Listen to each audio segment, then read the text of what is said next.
clearly he's made progress. Like, do I have to go through this camera roll again? Like, this guy has clearly made progress. Look at this, right? You can't comb over and substantially hide this huge, diffuse bald spot. So you're always going to have those skeptics. You're always going to have people who just simply hate on others. And for something as silly as taking a hair loss medication and making progress, why hate when that could be you, right? Hello everyone, and welcome back to yet another hair loss progress or improvement review video. And today we're back on the trustless hair loss subreddit, the biggest, the most popular hair loss community on Reddit and perhaps online. And we're going to be looking at the user today known as mcole589 in their particular post where they talk about their hair loss progress or the gains that they made between the years 2022 to 2025. So let's read the post. The title of the post is, quote, "My hair progress from 2022 to 2025 current," unquote. And what he writes is, quote, 47 this year, male. First 3 pictures were taken during February 2022. The next 2 pictures were taken yearly 2023 and 2024. And the last 2 were taken last week, 2025. Not optimal, but at least grew back some. Managing stress, good organic shampoo and treatment, Finasteride 1 milligram daily, no minoxidil as I'm allergic to it, and plenty of cardio. Happy to share more if you have questions. And then he says, accidentally deleted my previous post, unquote. So let's look at what he says. So he says the first 3 pictures were taken during February 2022, and the next were taken yearly 2023 and 2024. So let's first look at the first 3 pictures. So what we can see here is that this seems to be a top-down view of his scalp, and he has a lot, I don't want to say a lot, but, a substantial amount of hair loss in his crown. However, it's diffuse, and we can see that perhaps all of the follicles are somewhat metabolically active, meaning they're still producing hair follicles. However, they've either decreased the number of hair produced per follicle unit, and or they're also decreasing in the width of the hair that's being produced per follicle. So it's probably a confluence of both. And I just want to jump in here and say that diffuse thinning is kind of similar to female pattern hair loss. I'll put some screenshots, or maybe I've already been putting screenshots on the screen already, from a particular article that compares the conventional male androgenetic alopecia to female pattern hair loss patterns. And female pattern hair loss, again, kind of has that sort of diffuse sort of thinning and progression to it. But the midsection, yeah, it's extremely diffuse. So, like he said, the first 3 pictures, I believe, are from 2022, February 2022. So, maybe he grew his hair out a bit more here, but yeah, we can still see it's more or less the same story, right?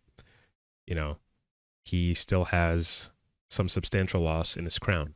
I would love to see his hairline, but I mean, if his hairline was the issue, he probably would have shown us.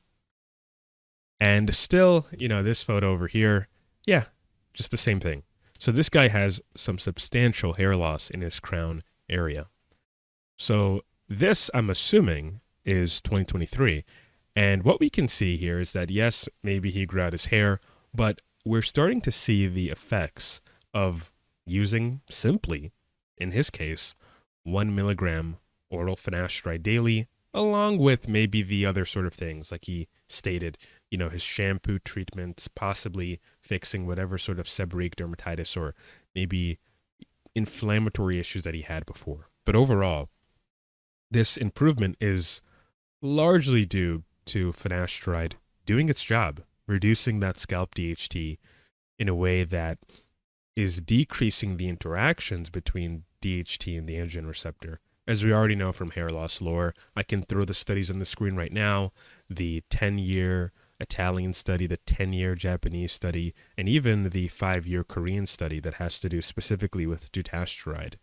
All of these show that with a long-term kind of framework, a long-term kind of view, if you take finasteride 1 milligram a day, if you take dutasteride 0.5 milligram a day, you will see some sort of slowdown in your hair loss, if not a halt in your hair loss, and in the best case scenario, some substantial regrowth, depending on how early you are in treating your hair loss, when it occurs, when it manifests.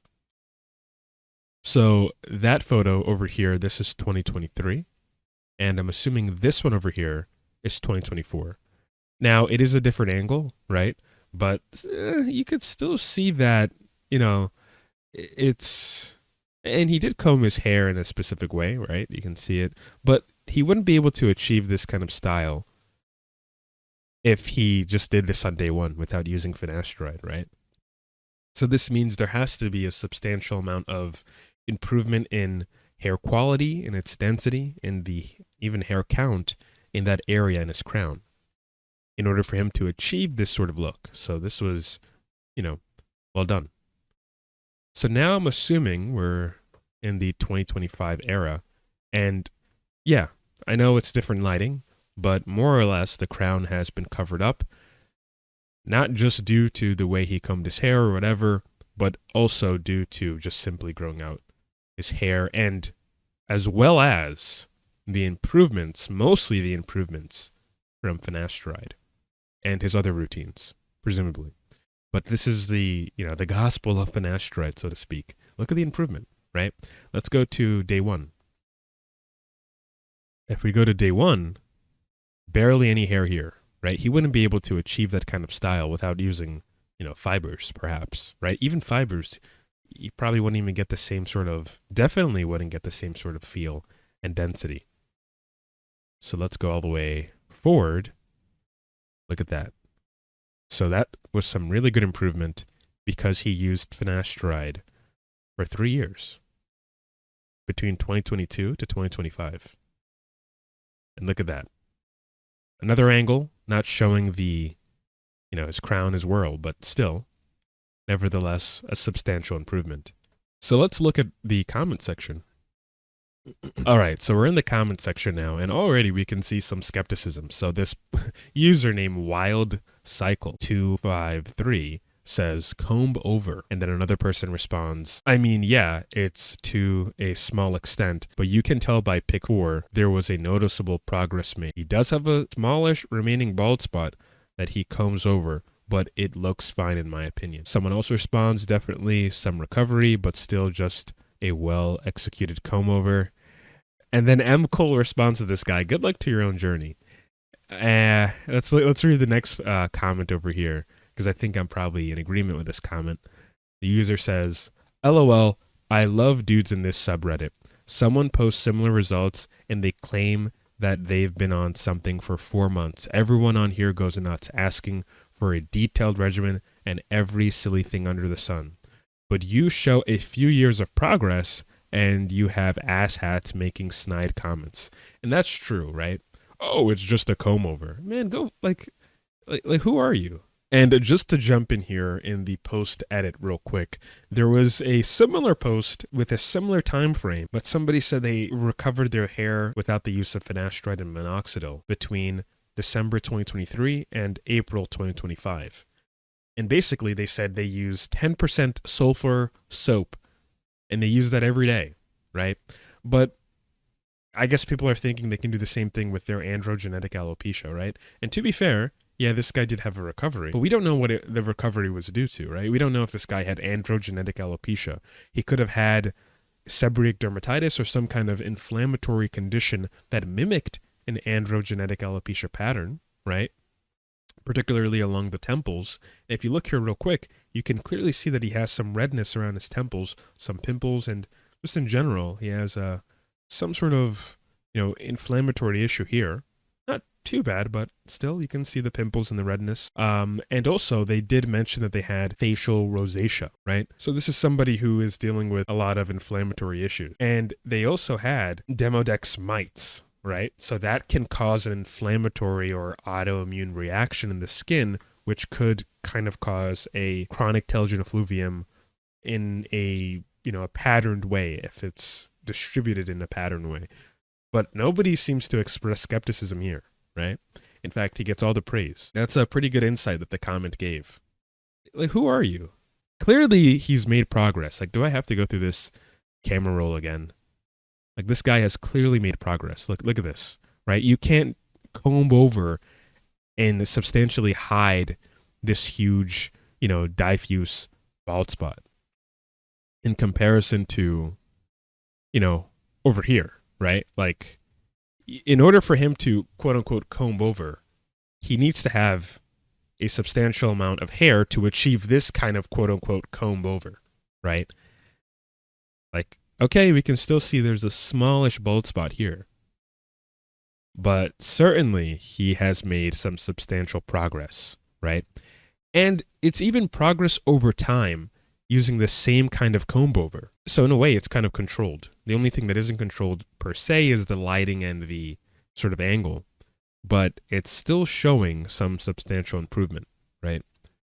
So you're always going to have those skeptics. You're always going to have people who just simply hate on others. And for something as silly as taking a hair loss medication and making progress, why hate when that could be you, right?